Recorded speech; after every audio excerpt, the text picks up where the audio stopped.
What is good writing? One way to tell is to look at some examples of bad writing.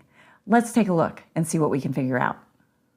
We want to drive the metrics to optimize the leveraging of the sales parameters to achieve a paradigm shift in our market penetration. Does anyone know what this sentence actually means?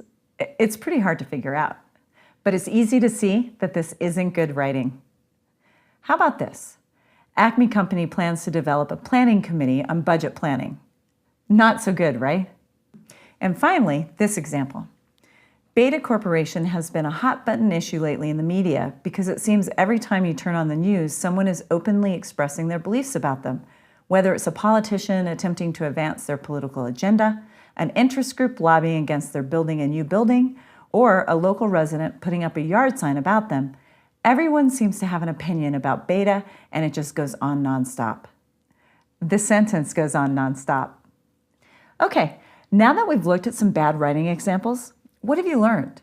Well, we've learned that it takes work to read bad writing. From this exercise, you've learned, without even having any writing training, that you know what bad writing is.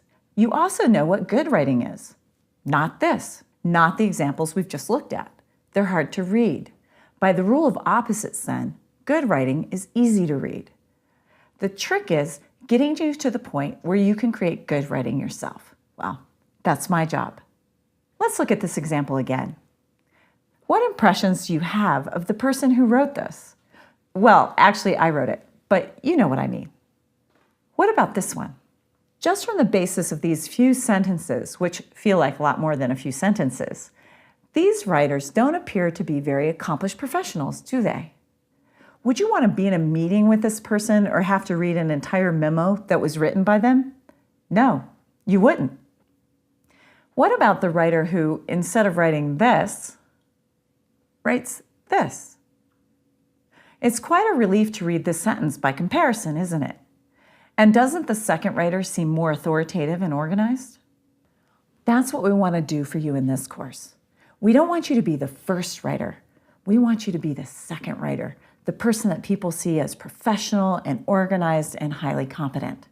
To do that, you need to understand the principles of good writing, and these principles will inform every business document that you ever create. We're going to get started on the first one in the next video.